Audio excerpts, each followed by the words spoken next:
masdan ang kalawakan. Hindi ko maunawaan ang iyong dahilan kung bakit ako'y pinili mo tinalagaan. Di ko kayang isipin, hindi ko kayang sukatin ang pag-ibig mo, Jesus, na iyong binigay sa akin. Salamat, salamat, O Jesus, sa pag-ibig mo. Walang ibang nagmahal sa akin ng katulad mo. Salamat, salamat, O Jesus, sa pag-ibig mo. Ako'y magsasaya sa piling mo.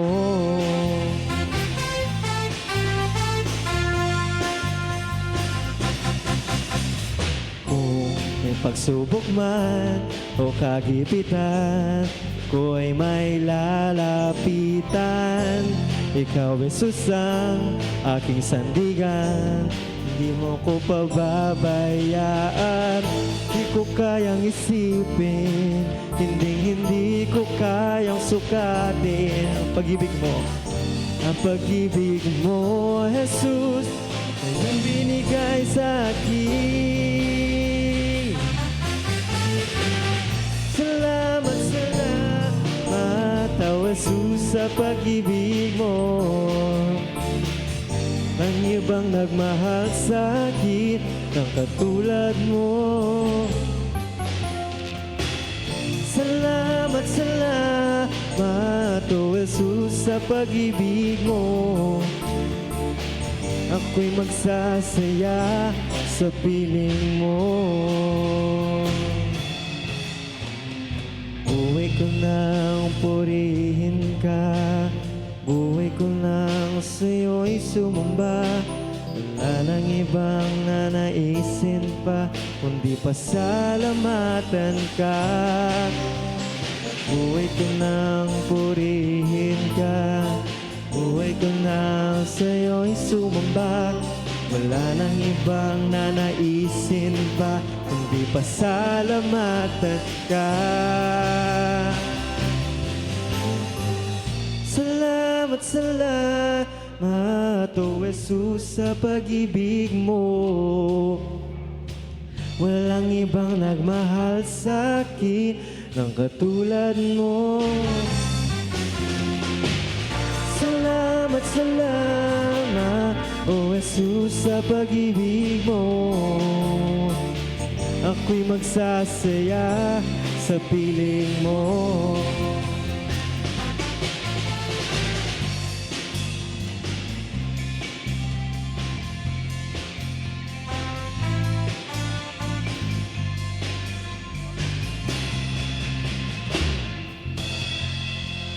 Isang pa po palakpakan tayo po kay katamong Diyos. Amen.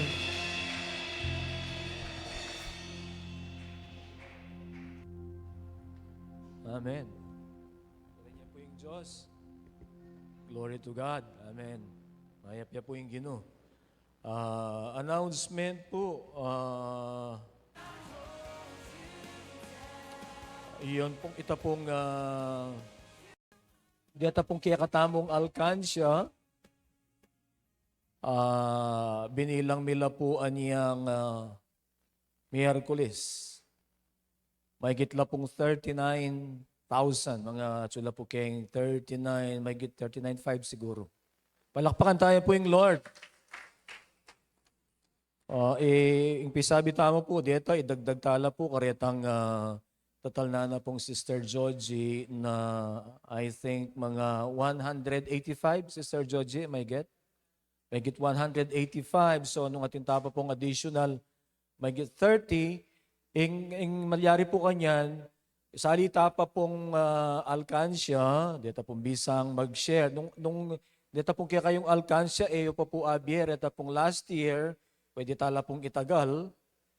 Po, salita pa po kanyan, so then pong bali pera tamo at sula pa keng may get 38. Po, 38,000 na endorse tala po kang Sister Georgie, additional pa karetang kaya katamong 185 mahigit.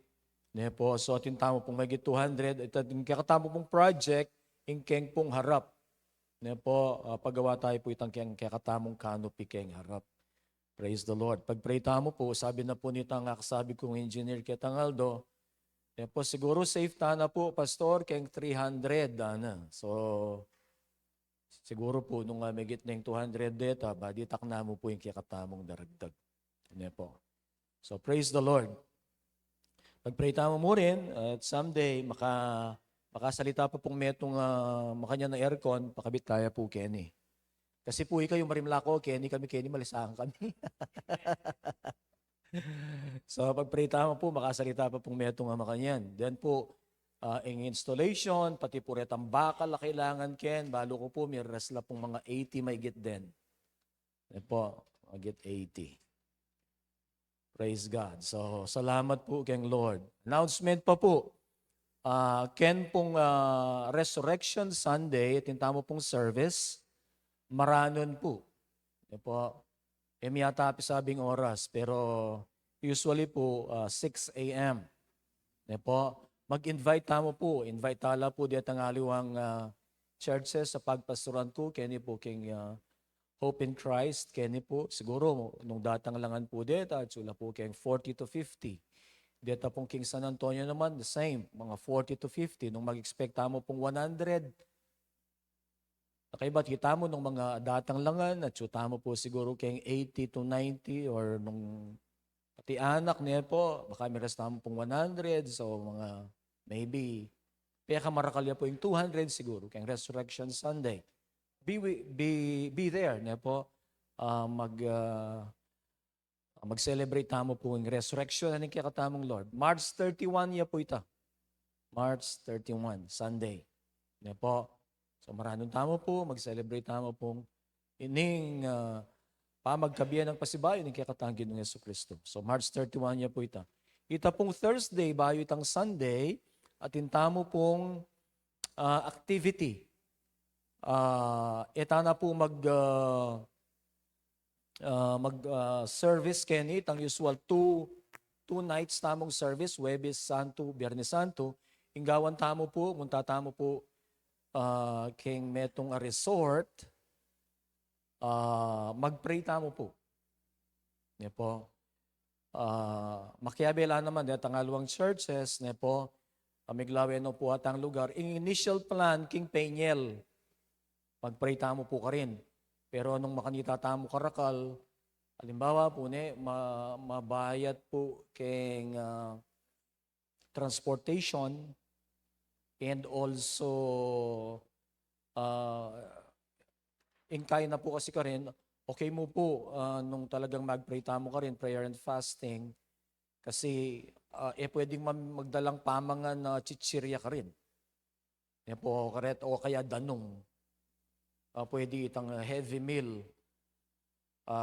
Kaya po, may kapag-decide po yung leadership na mantun tamo po may itong lugar na nung no ka rin kaya katamo ya mo, kaiba't same, mag-pray tamo po. Ating tam program, ating preaching, ating prayer individual, ating prayer groupings. Pa po mayari yung program, i-planuan niya pa po.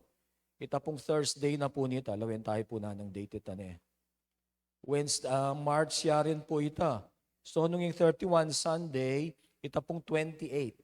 Kaya po, holiday la po din. Yung 31 Sunday, itang 28 holiday, sigurado. Huling regular holiday ya po yan.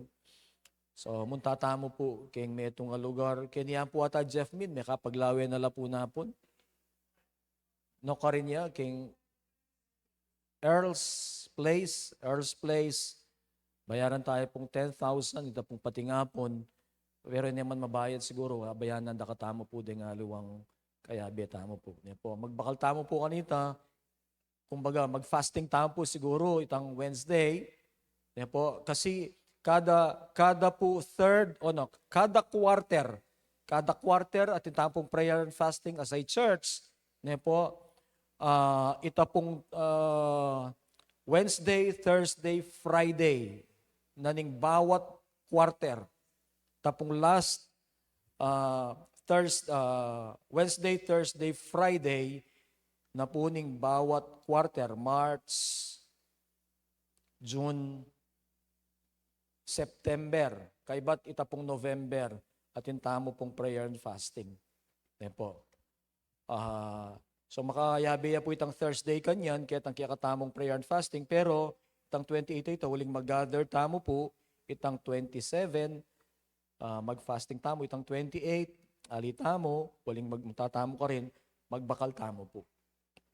Yeah, kaiba't mag-stay tamo pong patingapon ka rin, at yun naman pong swimming pool ka rin, balo ko aneng palagi ako nung marakal tamo, napuwag yun ito. Po, anyway, itang lugar ay accommodate na katamo po. Praise the Lord. Mag-fellowship tamo po.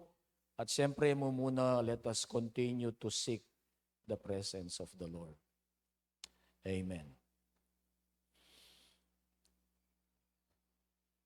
Nung atin ko pong Bible, buklatala po kay Luke chapter 1, verse 17. Luke chapter 1, verse 17. Ikitso na po. New Testament ya po yan, Luke chapter 1, verse 17. I-Luke po, doktor yan. Yan po. Kaya pin po atin St. Luke's Medical Center. Siguro pa lagyo de po, uling doktor ya po ini. Medical doctor ya po. Luke chapter 1, verse 17. Ana po, namasa ko po kay NIV. And he will go on before the Lord in the spirit and power of Elijah to turn the hearts of the parents to their children and the disobedient to the wisdom of the righteous, to make ready a people prepared for the Lord.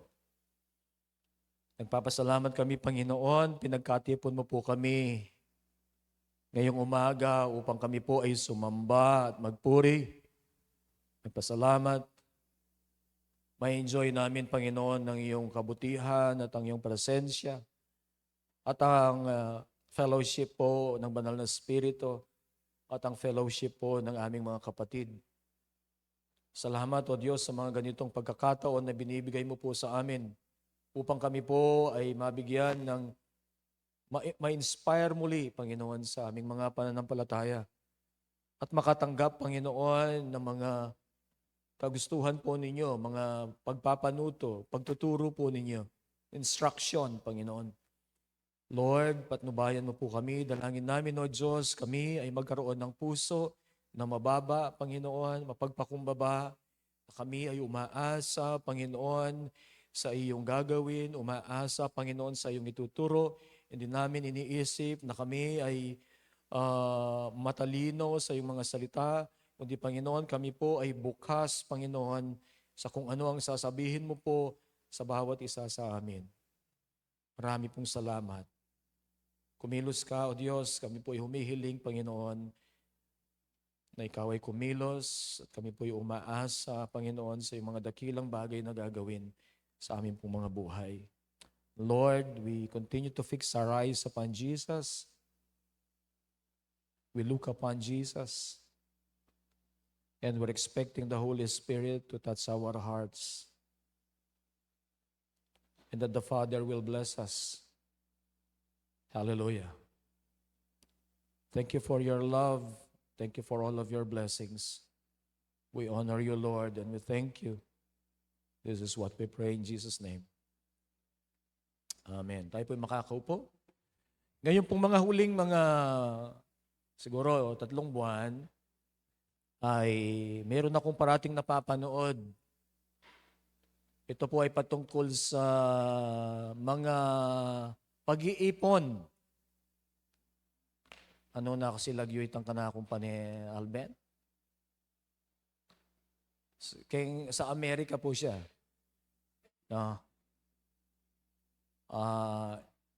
Iba-iba ang kanila pong, iba ang kanyang pananaw doon sa mga ibang nagtuturo patungkol po sa pag-handle ng mga finances. Ito po ang kanyang itinuturo ay, sabi niya, kung ikaw ay magtatrabaho, mag-iipon ka, ano po, at unahin mo ang iyong mga responsibilidad o mga utang. Hindi po siya nag-encourage na mangutang. Magagalit po ang mga teacher. Magagalit sa kanya ang mga teachers. Pero maganda po yung kanyang mga pinupunto. Sabi niya, ang mabilis na pag-build mo ng wealth ay doon sa iyong income. Bayaran mo ang iyong mga utang at magsimula ka, magtipid ka. Kung hindi kaya ng iyong budget, sabi niya, sa 3 taon, sabi niya, ni-estimate niya eh. Sabihin mo sa akin kung magkano ang iyong income. Sasabihin nila. Pagkatapos, mababayaran mo yan, sabi niya. Huwag kang lalabas. Sabi niya, huwag kang bibili ng kahit na kung ano-ano. So, ganun po yung kanyang sinasabi. Meron namang iba, I think ito, si Kobayashi yata ito, yung Hapon na Amerikano. Sabi niya, nangungutang. Yung inuutang ko, ini-invest ko. Walang mga taxes yan. Iba-iba ang approaches po nila. Pero pare-pareha silang mayayaman. Ano po? I am fond of watching how a person will handle their finances to attain financial security. Ano po? Kasi doon sa inunang kong binanggit, nakalimutan ko ng pangalan. Parating maraming tumatawag sa kanya, programa niya, tapos pinagkakakitaan niya yung programa niya doon. Ano po? They have different approaches in handling money to attain financial security and freedom. Bahala na po kayo doon kung ano ninyo. Pero, ako po, I lean on those who apply biblical principles. Yung pinapanood ko po, ina-apply niya yung mga biblical principles. Ano po? Ang Biblia po ay nagtuturo po sa atin to prepare for rainy days. Ang sabi po, go to the ant, use laggard, consider its ways and be wise. It has no commander, no overseer or ruler, yet it stores its provisions in summer and gathers its food at harvest. Preparation. Ito po ay ginagawa ng mga langgam. Ayon po sa Proverbs chapter 6, verse 6 to 8. Naghahanda ang langgam na sa panahon ng summer para kapag tag-ulan ay hindi na po siya lalabas. Kasi naman malulunod naman siya paglalabas pa.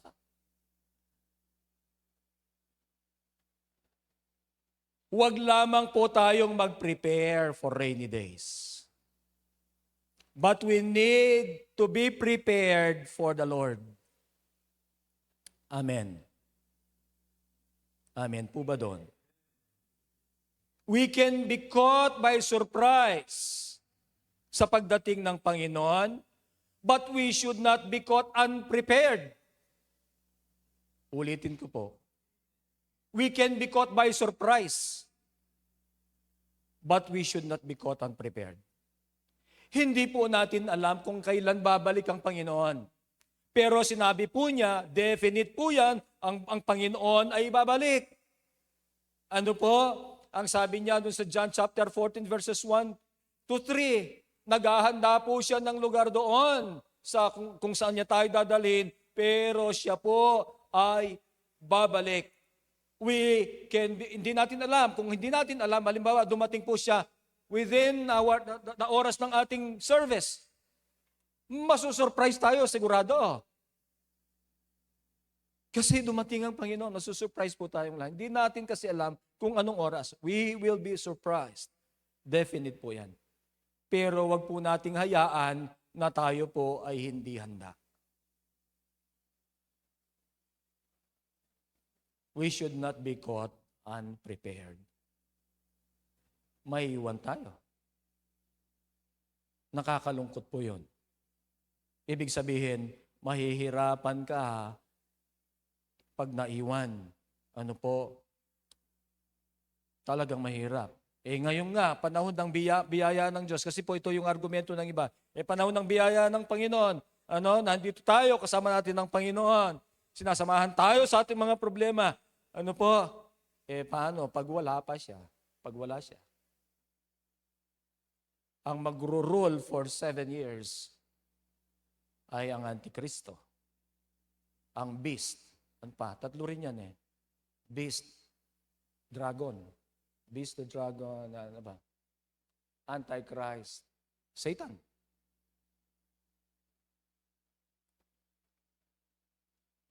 There is no substitute for spiritual preparation.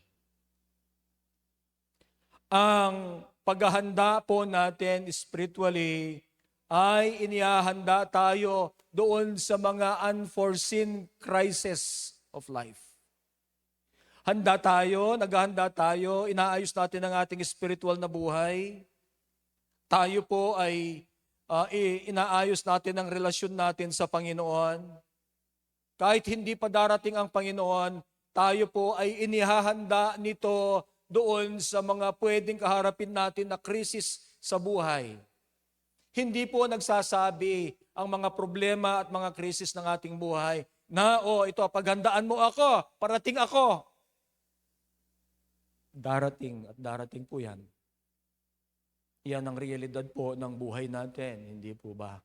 Tayong lahat, mananampalataya o hindi, tayo ay dumadaan sa pagsubok. But spiritual preparation, it prepares us for unforeseen crisis and even doon po sa mga unforeseen opportunities that the Lord gives us. Prepared ba tayo doon sa mga unforeseen blessings o kaya yung mga unforeseen opportunities that the Lord gives us? Dapat maghanda po tayo. Halimbawa, tayo ay nagnanasa na ang church po natin o maging 300 tayo, 400. O sabihin na lang natin 200, magdoble kaya tayo. Are we prepared for that? Pero kung tayo po ay handa ang ating spiritual na buhay, madali po tayong mag-a-adjust doon sa mga surprises. Makapaghanda tayo to those unforeseen crises and opportunities in life. However, if you are unprepared, tayo po ay magiging vulnerable doon po sa mga life's unexpected events. Or even, kapag hindi po tayo naghanda, ay doon po sa pagdating ng Panginoon, ay mas lalo tayong mabibigla. Ang gusto ng Panginoon, tayo po ay handa. Ang sabi po dito, nung pagdating po ni John, binanggit po ito dun sa later part ng ating pong binasa, sabi niya, to make ready a people prepared for the Lord. Ulit-ulit, Kasi yung ready tsaka prepared, parehas lang yun, di po ba? Pero wala man sentence ito, phrase po ito. Sabi niya, to make ready a people prepared for the Lord. Gusto ng Panginoon na tayo po ay handa. Ito pong ang binabanggit po rito si John, ihahanda niya ang mga tao upang maging handa sa pagbabalik ng Panginoon o pagdating ng Panginoon. In this case, sa una po niyang pagdating. Paano po ang gagawin natin sa ating paghahanda? Una po, kailangan evaluate natin ang ating mga spiritual conditions. Ano ba ang aking kalagayang spiritual? Ako ba ay malapit pa sa Panginoon? Ako ba ay tama pa ang aking pananaw sa aking pananampalataya? Wala ba akong namimiss sa mga gusto, mga liwanag na gusto ng Panginoon sa aking buhay? Kung minsan, glaring po ang gusto ng Panginoon. Sinasabi po niya. Sinasabi ng salita ng Panginoon, kagaya ng tayo po ay humayo at magbahagi ng salita ng Diyos, maliwanag po yan. Maliwanag po na gusto ng Panginoon na tayo po ay nagkakaroon ng fellowship na ganito. Hebrews 10:25. Maliwanag po na gusto ng Panginoon na tayo po ay nagbabasa ng Biblia at nananalangin. Mga maliwanag po na gusto ng Panginoon yan. Gawin na natin muna yung mga gusto ng Panginoon.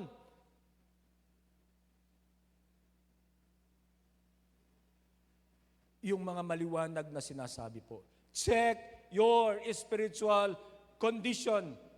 Kung tayo po ay honest sa ating mga sarili, we can truthfully evaluate ourselves.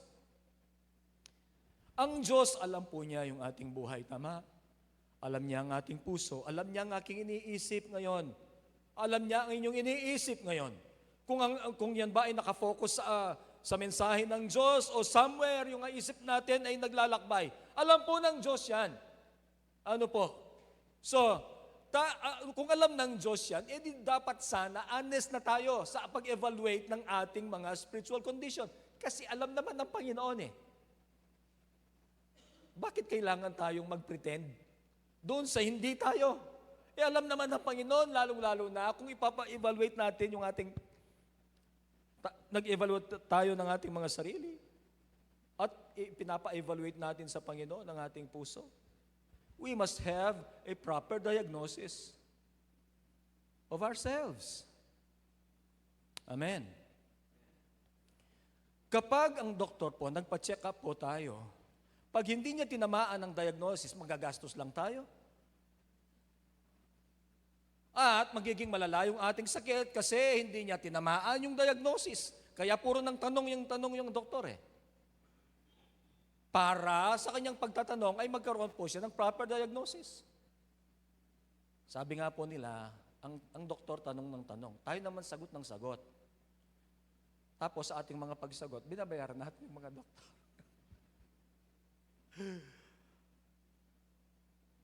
Dapat mayroong proper diagnosis. At tayo, kailangan natin i-diagnose yung ating pong sarili kapag hindi natin tinamaan yung diagnosis natin sa ating sarili. Mananatili tayo doon sa kondisyon na kung saan ay malayo sa Diyos. We must diagnose ourselves properly. We should be honest before the Lord. Lord, narito po ang aking buhay, ikaw ang nakakaalam. Ang katotohanan po, mas kakilala ng Diyos tayo kaysa pagkakilala natin sa ating mga sarili. Ang laman, ang makamundong pagnanasa, yung mga bagay na ito ay nilalayo tayo sa Diyos at nagiging dull. Kumbaga, kung dati po ikaw ay mabilis na makuha mo ang kalooban ng Diyos sa iyong pananalangin, alam mo ang Diyos ay nagsasalita sa iyo, kayang-kaya mo na, Lord, ito ang iyong kalooban. Kapag tayo po ay namuhay, ayon po sa laman, it will dull our spiritual conditions. Yung dating mabilis tayong makapakinig sa Panginoon, yung dati nating maintindihan ang pangangaral, yung dati nating mabilis na mag-grasp ang salita ng Panginoon, para bang napakahirap intindihin po ngayon. Why? Because the flesh dulls us to the spiritual realm. Hindi na natin mag-grasp ang mga bagay patungkol sa Diyos. The flesh deceives us doon sa mga kasinungalingan na ang mga mas mahalagang bagay ay sa mundong ito. Kasinungalingan po yun. Mahalaga ang sa spiritual realm. Tayo po, nakikita natin ito, di ba? Ang mga nahawakan natin, tangible, nararamdaman po natin. Tangible po ang mga yan. Pero hindi lamang po ito ang mga realities natin. Maging yung mga bagay na spiritual, realidad po yan. Kung minsan meron tayong mga bagay na hindi po ma-explain. They are in the spiritual realm. Huwag nating hayaan na tayo po ay maging numb. Ano ba yun? Walang damdamin. Hindi natin makuha yung mga bagay na spiritual. Ang sabi po ng Romans chapter 8 verse 6, the mind governed by the flesh is death, but the mind governed by the Spirit is life and peace. Saan po tayo? Saan po ninyo gusto? If we will be governed by the flesh, the mind governed by the flesh is death. But the mind governed by the Spirit is life and peace. Evaluate your spiritual condition. At sa ating pag-evaluate ng ating mga spiritual condition po, at kapag ipinakita ng Panginoon, yung mga dapat po natin gawin po natin. Kung merong i-reveal ang Panginoon po sa atin, na kailangan po natin itama po natin. Kung sa pag-reveal ng Panginoon that we are right with God, praise the Lord! Pero kinaniniwala, magre-reveal pa rin ng Panginoon doon sa tayo po ay magsumikap, tayo ay magpunyagi, tayo magpatuloy sa ating pananampalataya. That we should desire God more. Kapag in-evaluate po natin, chinyek natin yung ating spiritual condition, siguro magtatanong po tayo na, ang laman pa ba ng puso ko ay ang Diyos? Dinidesire ko pa ba higit sa lahat ang Panginoon? Do I find time with Jesus? Kung sinasabi po natin na siya ang nasa natin, Lord, my passion is you, my desire is you, do we find time?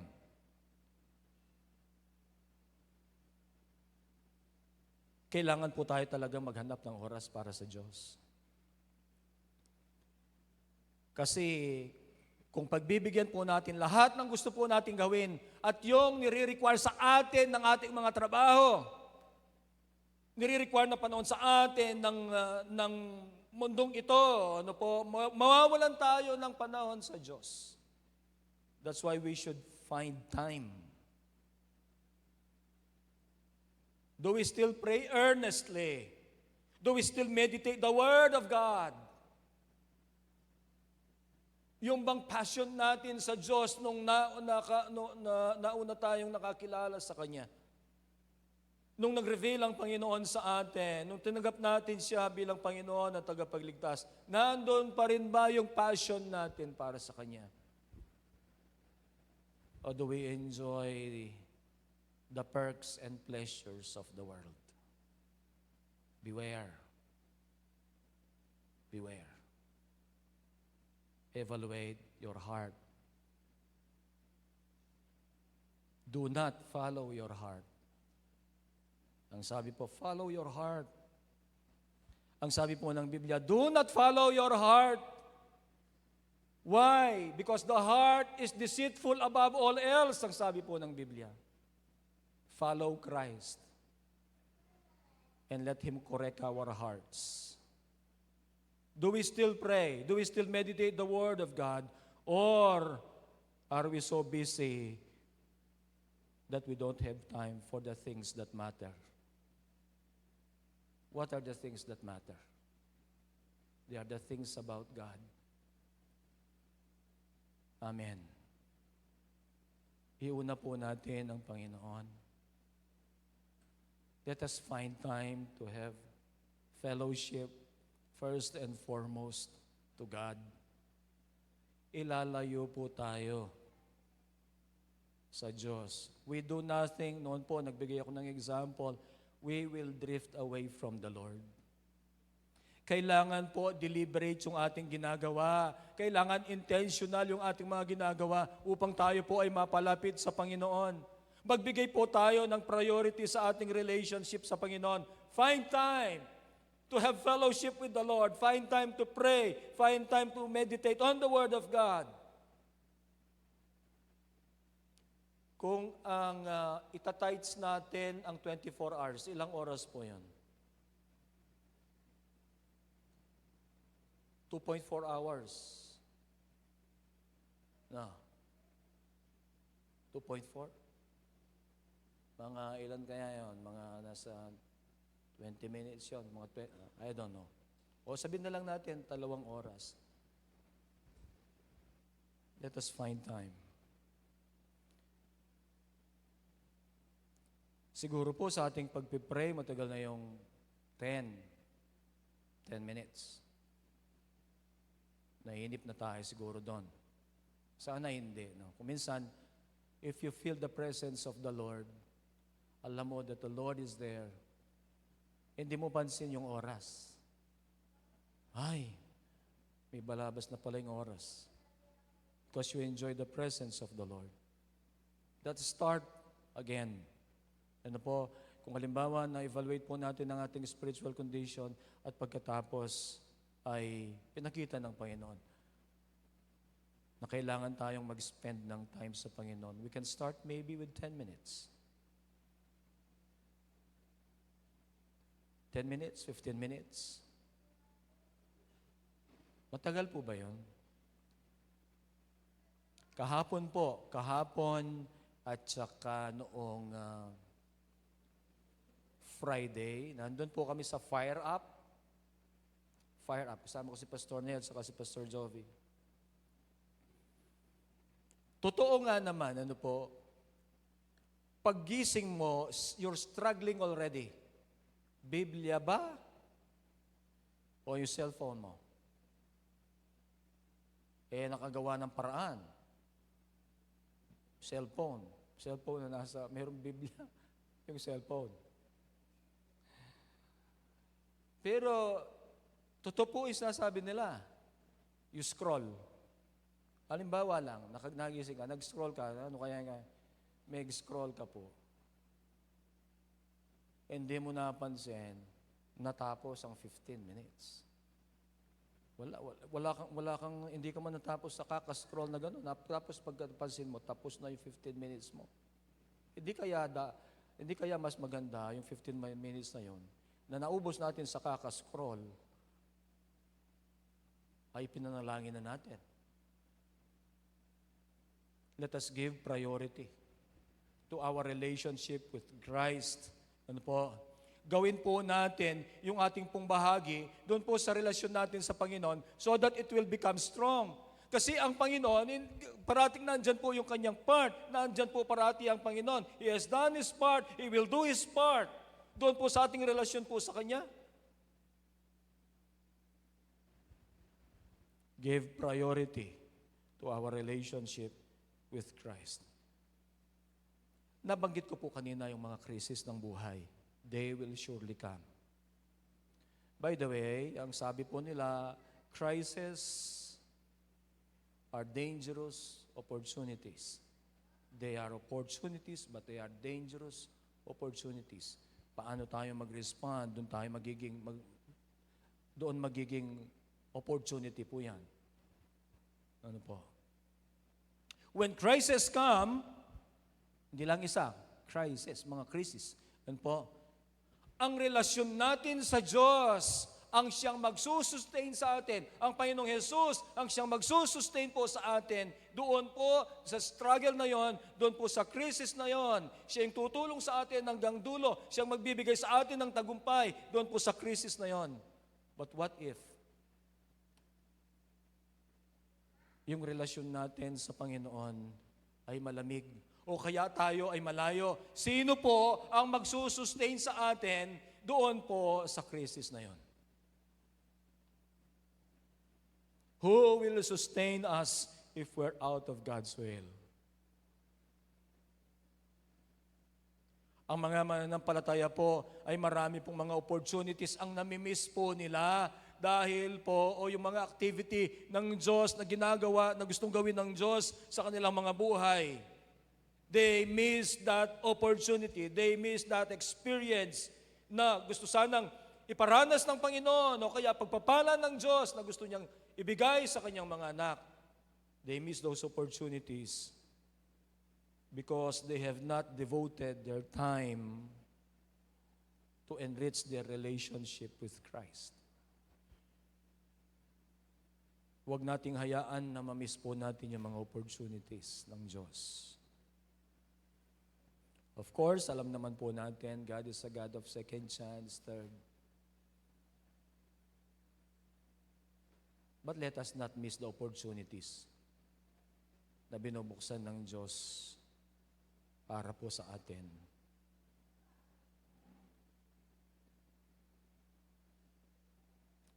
Evaluate your spiritual condition.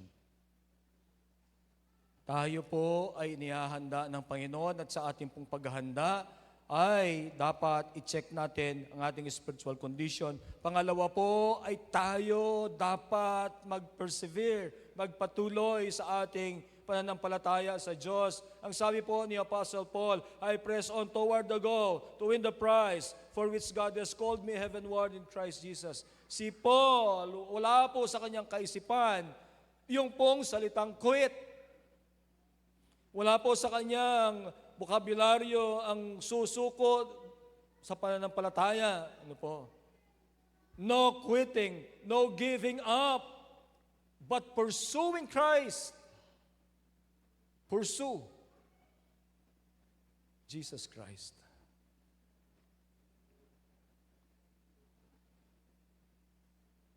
Hindi humihinto. Nagpapatuloy. Lalong nagiging mainit sa bawat araw. Lalong nagiging maganda ang relasyon sa Panginoon. Nag-grow ang kanyang pananampalataya sa Panginoon. Hindi yung mainit siya ngayon, bukas malamig. Mainit, malamig, mainit, malamig. Kundi siya po, si Apostle Paul, sabi niya, I press on toward the goal. Ang sabi niya, I want to know Christ.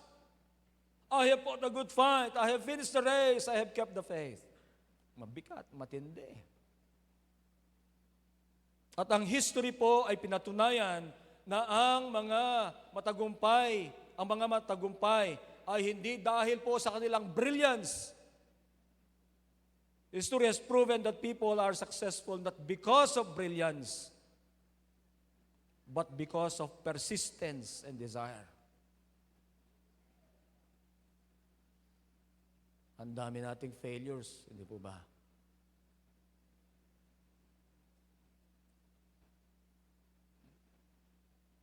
Ako marami na. Maraming failures. Mga tinry na hindi po nag-work. Sa pagpapastor, marami po yung mga failures. Marami pong mahirap. Mahirap po ang aking umpisa bilang pastor. Alam po ng pamilya ko yan. Alam po ng Brother Roland yan. Alam po ng marami sa inyo. Mahirap.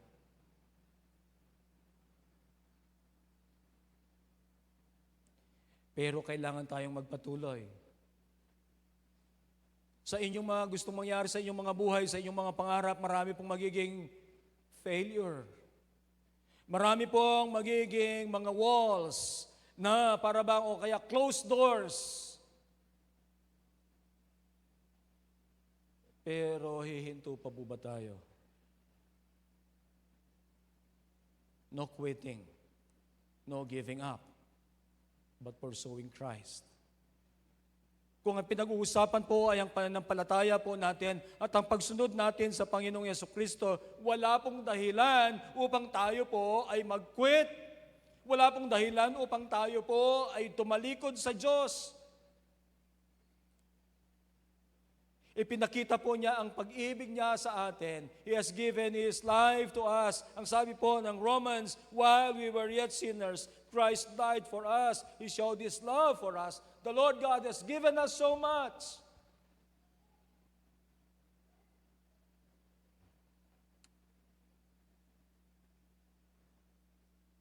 Who shall separate us from the love of Christ? Shall trouble or hardship, or persecution, or famine, or nakedness, or sword? No, in all these things, we are more than conquerors through Him who loved us. Romans 8:35 and 37.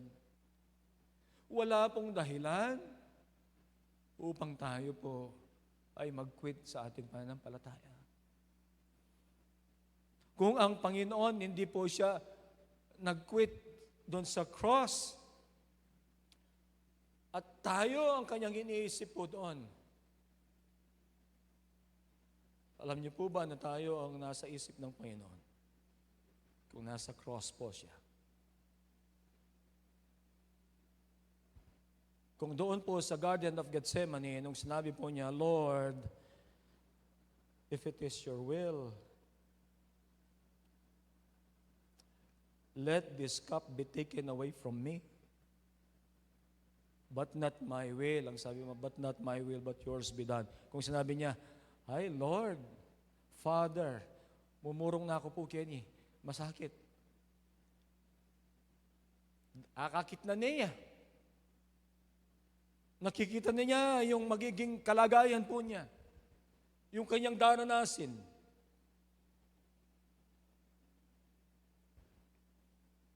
Pero tumuloy po siya.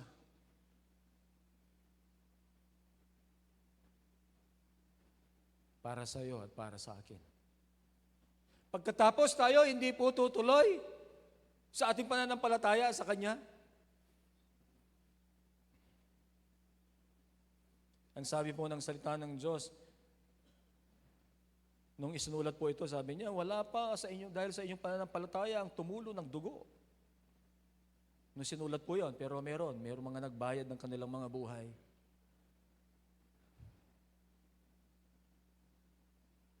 Tayo pa ay tatalikod dahil sa mga hamon ng buhay po natin. Ako po iniisip ko, ang mas practical na gawin, kung ang pinag-uusapan po, sabihin natin, gusto ko practical na pag-usapan, hindi yung spiritual. Ako po, iniisip ko, mas practical yung magpatuloy tayo. It's the practical thing to do. Bakit? Kasi po, alam natin, ang Panginoon, tutulungan tayo. We have a being, we have a God who helps us in our troubles. Yan pong sinabi ng salita ng Diyos. Pagkatapos, yung pwedeng tumulong sa'yo, siya yung tatalikuran mo. Paano naman practical yon? Siya nga makakatulong pagkatapos, sa kanya pa tayo tatalikod.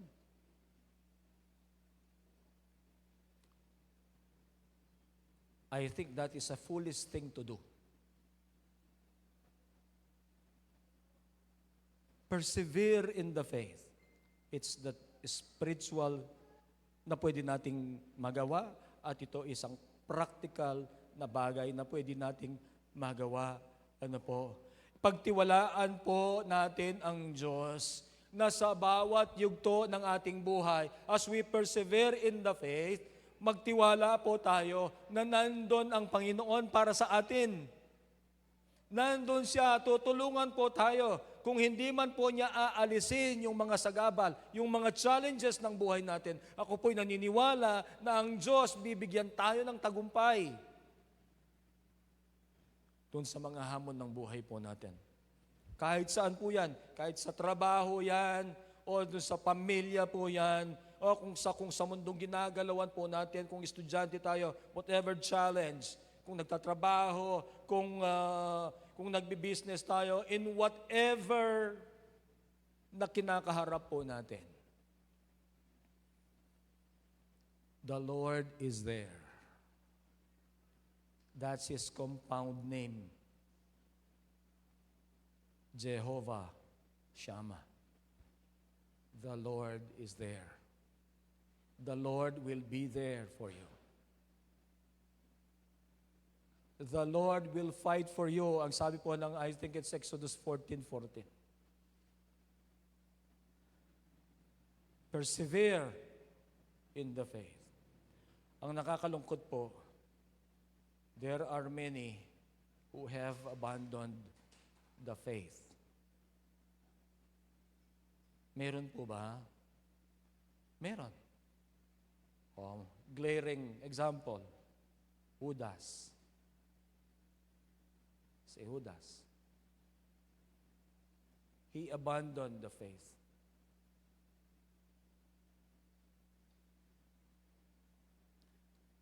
Hindi po sila naka-endure doon sa labanan ng pananampalataya. Buti si Pedro, nakabalik. Praise God. Nakakalungkot po. There are many who have abandoned the faith. Pero tayo po, we are not of those who turn our backs on our God and our Father. Amen. Amen po ba doon? We are not of those who turn our backs against our Father. Nandun tayo doon sa nananampalataya sa Diyos, nagpupunyagi, kahit na minsan struggling po tayo, pero nandun po yung ating faith sa Panginoon. Lord, sopan mo ko po. Lord, ayun ko na akong kalagayan. Lord, magpatuloy ko kung na akong kasalpantayanan. Magtiwala ako kaya ka. We are of those who give our lives to Christ. Continually. Amen. We know that our journey is not an easy journey. Magsasalita po ang salita ng Diyos dyan. It's not an easy life for us. It's not an easy journey. Battle po yan. Labanan po yan. I have fought a good fight. Ang sabi po ni Paul. I have finished the race. Ano po? Sabi niya, mayroong along the race ay mayroong humihinto. And they disqualify themselves. Dahil humihinto po sila, nagbabalik sila doon sa dati. Christian faith is not an easy journey. Kaya ngayon pa lamang po, magdesisyon na po tayo na bayaran natin yung cost ng faith po natin sa Panginoon. Decide now, as early as now. Marahil yung iba po sa inyo, they have decided then, una pa lang sa kanilang pananampalataya, that they will pay the cost. They will pay the cost of their faith in Jesus Christ. Kumbaga, sinasabi po nila sa kanilang sarili, whatever happens in my life, I will follow Jesus Christ. I will pay the cost.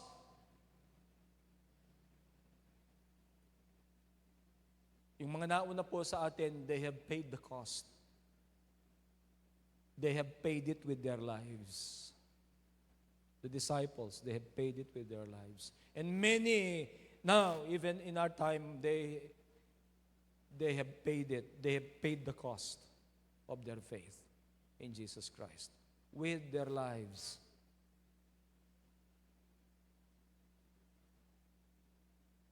Yung mga hindi po natin nababalitaan, pero alam po ng mga kapatid, alam ng mga pag-aaral, pero for the sake of their safety, ay hindi po binabalita. Ang China, marami pong Christians sa China. Sa Iran. Ang Iran po, I think, yung pinakamabilis. But they are underground.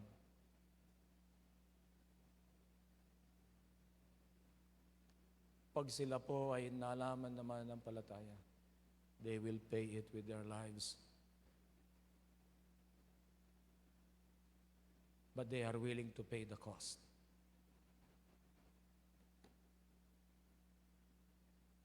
Persevere in the faith. And as we persevere in the faith, let us be faithful to God. Be loyal to God. There should be no shifting of loyalties. At suta na po, King Lord, let us not shift our loyalty anymore. Sa mundo o kung ano man yung mga offer po tayo, ganon eh. Ang isang kalaban po natin ay yung doon po sa parable ng soil, yung una po doon, yung mayroong nahasik na salita ng Diyos, hindi pa natatanim because the soil is hard, kinuha ng kalaban. Hindi natanim. Hindi po tayo yon.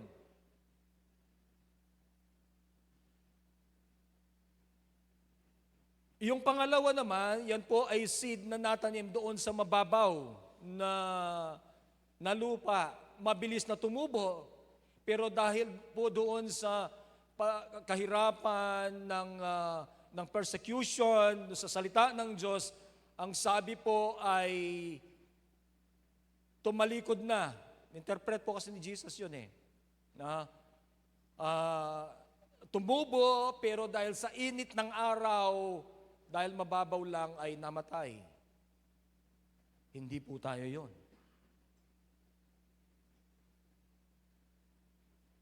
Yung pangatlo ay yung naitanim doon po sa maraming damo, sa dawagan.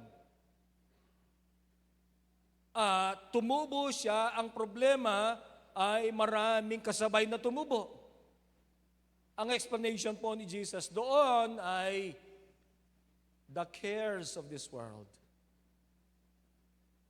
the pleasure of the world. Nalambungan ang kanyang pananampalataya. Hindi siya lumago dahil mas lumago yon. Baka doon tayo. Sana wag naman. O kaya doon sa pang-apat na yung tanim na ito, yung butil na ito ay tumubo na mga 30, 60, and 100 times more than what was sown. Balikan natin yung point number 1. Evaluate ourselves. We should not shift loyalty.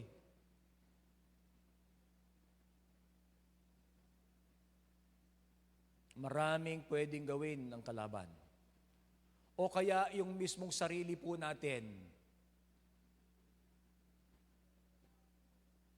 Ang sabi po ng salita ng Diyos, do not love the world or anything in the world. For the love of the Father is not in Him. Sabi po yan ni John. Po. Be faithful to God. The Lord God has been faithful to you. He is faithful now. He will be faithful in the future. He is a faithful God. How can we not be faithful? The Lord has done great things for us. The Lord has saved us. The Lord loves us. How can we not be faithful? Be faithful. Let us be faithful. Ang pag-iba po ng loyalty na ngayon meron tayong Panginoon, pagkatapos mag-change pa tayo ng loyalty. Changing loyalty is fatal. Mapapahamak po tayo.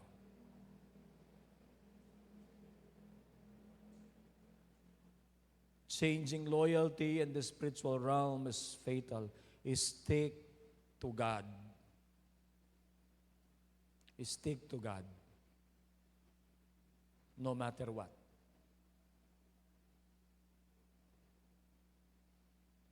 Ang ating pananampalataya sa Panginoong Hesus ay hindi lamang po sa panahon na mabuti ang lahat ng nangyayari po sa atin.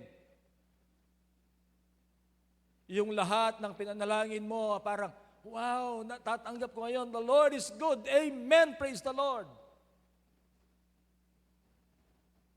Nag-pray ka, Lord, sana po kung estudyante ka, Lord, sana uno mga grade ko, uno. 125. Lord, dating ko pong pamangailangan, Lord. 2.5 million, Lord. The Lord has provided 3 million. Praise God. Extreme lang po ako. Praise the Lord. Sabi, the Lord, Lord, kaya mo. Hindi ko pa sobra. Sobrang kapit na. In-invest kayo 2.5. Praise God. Lord, pag-pray kayo po, yung kanakong ating masakit, Lord, pagalingan me po, Ginoo. Kinabukasan, magaling niya. Praise the Lord. Lord, you are our healer. Nung halimbawa po, nangangailangan ka. Lord, Hindi ko po pamangailangan, Lord. Paruminggo na yung may labas, wala pa. Wala pa.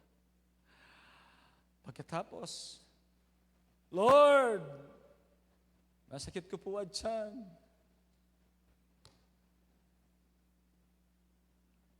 Mera kaliyay sakit, doon niya may nga paras.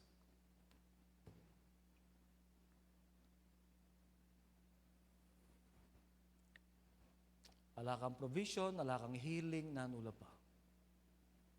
Kahibad, dumarami pa po yung mga pangangailangan. Tapos mayroon pang problema, hindi lamang ikaw doon sa pamilya. Na-overwhelm ka ng mga hamon.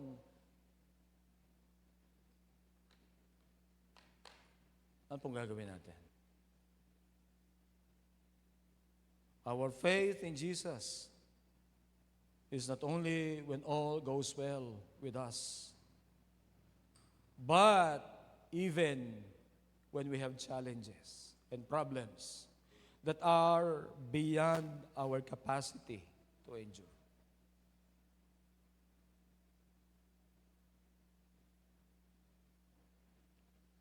Si Jesus po,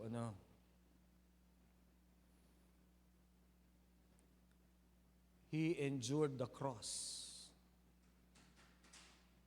Para po ba sa Kanya yun? Palagay po ninyo. Is it for Him?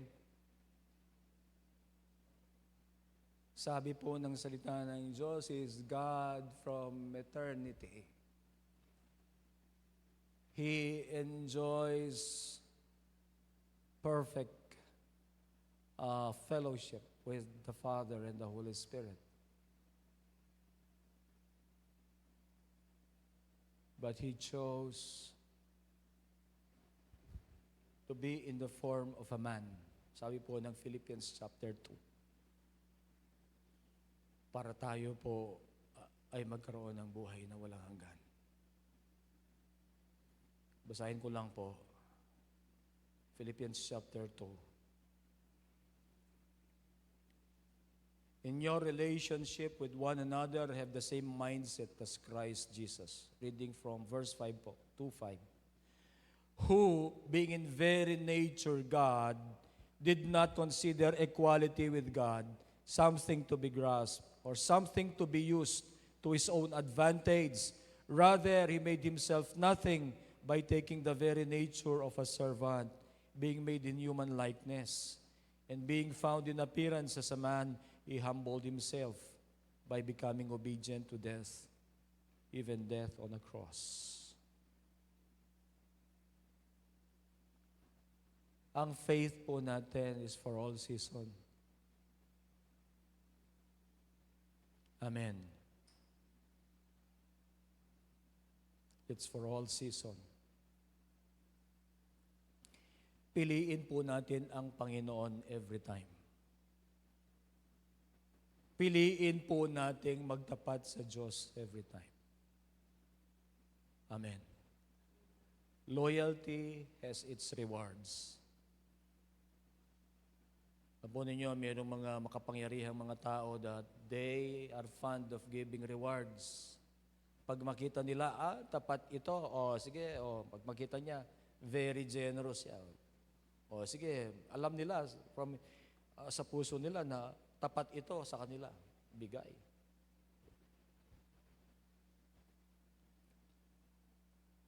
Tayo po, hindi kaya nakikita ng Diyos ang ating pagtatapat?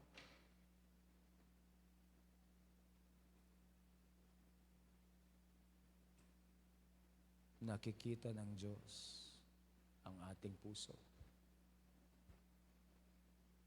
Nakikita ng Diyos kung tayo po ay nagtatapat. Halata nga sa likod kay nga pong Ginoo. Akakit na ning Diyos nung naning kalagayan tamo po. And loyalty has its rewards. Ang sabi po ng Matthew chapter 24 verse 13, but the one who remains faithful to the end will be saved. Hebrews 3:14, New Living Translation. For if we are faithful to the end, trusting God just as firmly as when you first believe, we will share in all that belongs to Christ. What belongs to Christ? What belongs to Christ? Ano bang kinreate ng Diyos? Ang mundo lang ba? Maliwanag po ang Psalm 24 verse 1. The earth is the Lord's and everything in it. Pero hindi lang po yan. What has God created?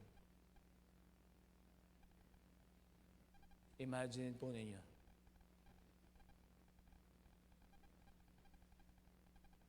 Ang sabi po, we will share in all that belongs to Christ.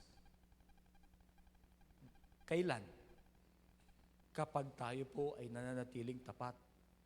For if we are faithful to the end, trusting God just as firmly as when we first believed, we will share in all that belongs to Christ. Ang sabi po ng ibang translation ay, we are co-heirs with Christ.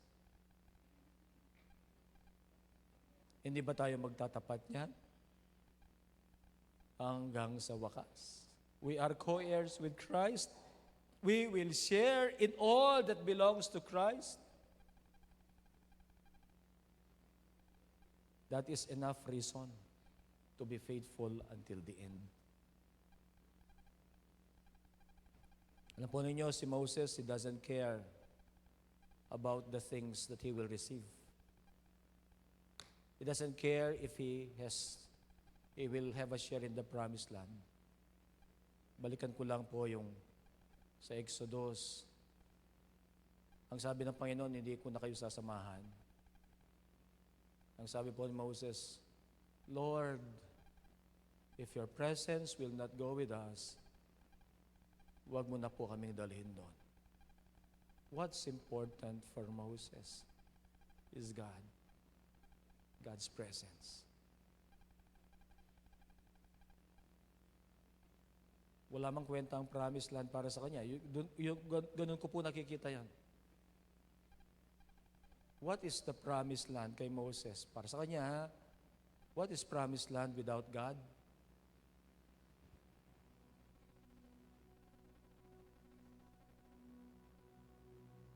Pero ang Diyos nangangako kasama ng kanyang sarili that if we be faithful, we will share in all that belongs to Him.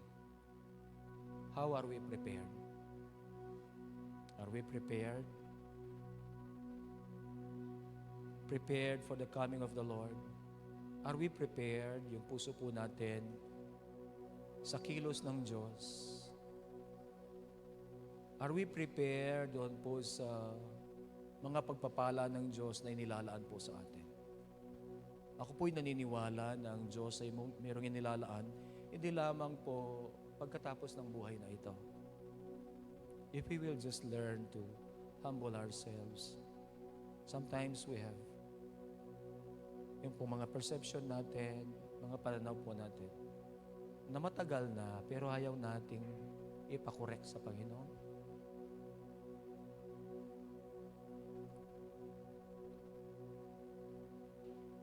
Meron tayong mga pananaw na para sa atin ay pinipilit po natin.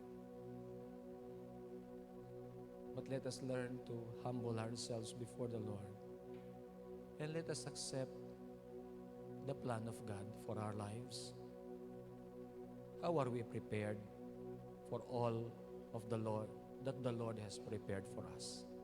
Sana po yung puso natin itanggapin kung ano ang pinlano ng Diyos para sa atin. Let us also prepare for the coming of the Lord. Ano po? So hindi lamang po pinag-usapan natin dito ay hindi lamang yung pagdating ng Panginoon, kundi yung handa ba tayo doon sa gusto ng Panginoon para po sa ating mga buhay? How are we prepared? Evaluate po natin ang ating spiritual condition. Magpunyagi po tayo sa ating pananampalataya at magtapat po tayo sa Diyos hanggang sa wakas. Tayo po'y tumayo.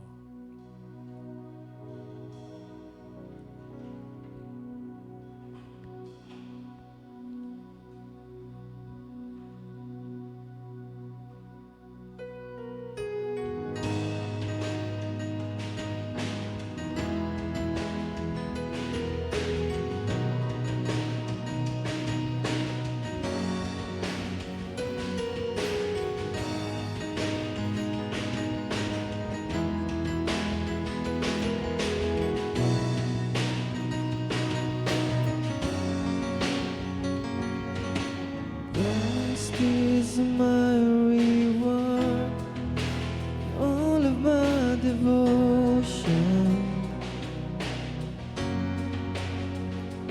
Now there's nothing in this world could ever satisfy. Through every trial, my soul will sing. No turning back, I've been set free. Christ is enough for me. Christ is enough for me. Everything I need is in you. Everything Christ my all in all. Christ my all in all. The joy of my salvation. And this hope will never fail. Heaven is our home.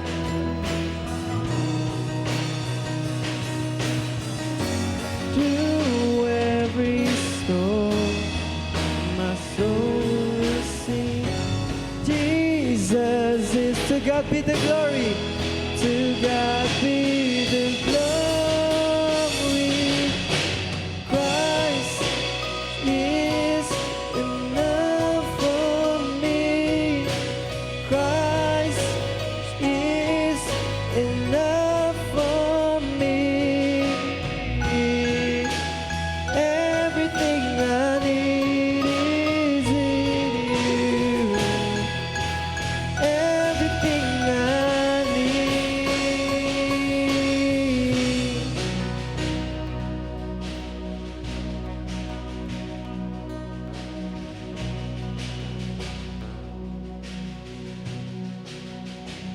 I have decided to follow Jesus. No turning back. No turning back.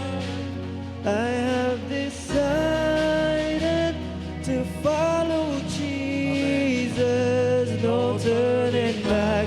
No turning. The cross before me. The cross before me. The world behind me. No turning back. No turning back. The cross before me, the world behind me. No turning back, no turning. Christ is enough. Christ is enough for me. Christ is enough for me. Everything I need is in you. Everything I need. Christ is enough.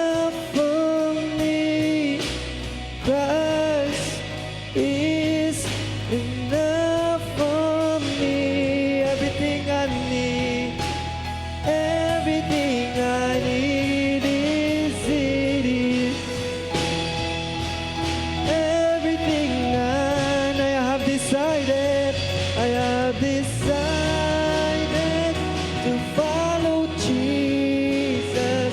No turning back. Yes, there's no turning back. You have decided to follow Jesus. No turning back. No turning back. I have decided to follow Jesus. No turning back. Yes, Lord. No turning back. I have decided. Yes, Lord. No turning back. No turning back. No turning back. No turning back. No turning back. No turning back. Ihanda mo kami. Ihanda mo kami, Ginoo. Ihanda mo rin puso mi. Para kaya kami Ginoong Jesus. Ihanda mo kami kayang pamanyatang. Ihanda mo kami, Ginoong Diyos, kayang nano man pwedeng maging kayarapan mi kayang bi. Ihanda mo kami, Ginoong Diyos, karetang handa mong dakal at kamanghamanghang pagpapala, Ginoong Diyos. Kaya kami ma-overwhelm ka rin, ibagkos, Ginoong Diyos, ang puso mi. Sabihan na magpasalamat ya, Ginoong Diyos, at magpakumbabaya at i-acknowledge na, Ginoong Diyos, kaya kangan mi nibatan ini. Ihanda mo rin puso mi. Parati po, Ginoong Diyos, mabiyasa kami na evaluate nila po din kaya kaming kalagayang espiritual. Nakaring biyemi, Ginoong Diyos, magpunyagi kami, magpatuloy kami, kaya kaming kasalpantayanan, nalang gumulot, kaya kaming kasalpantayanan, Ginoong Diyos. At magtapat kami, ang gaking katatawlian, huling maniwala kami, at ikang lalaan, rewards, kaya kami. And that is, we will share in all that belongs to Christ. And that is, if we remain faithful until the end, we will be saved. Salamat po. Salamat po. Lord, ining mensahe ngayon ni maging personal ya, karing kaya kaming biye. Karing kaya kaming dimdamyen ni ang papaboren na yung kalaban ko na nala po, Ginoong Diyos. Pagkos din niya anyawaran mi, mitandamya, kayong meto nga matabang puso, Ginoong Diyos. At yung amana mo ngayon ni Ginoo, mamungaya 30, 60, 100 times more than what was sown. Pagpalan mo rin bawat metong, Ginoo, thank you po. Kaya kang presensya. Salamat ka rin kaya kang anak, Ginoong Diyos.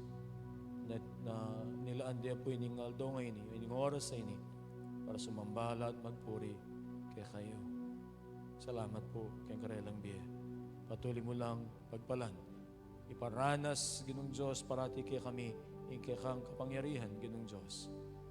At yung kapangyarihan, yung kaya kang amano. Bless each and everyone. May you be glorified. This is what we pray. In Jesus' name. Amen. Amen.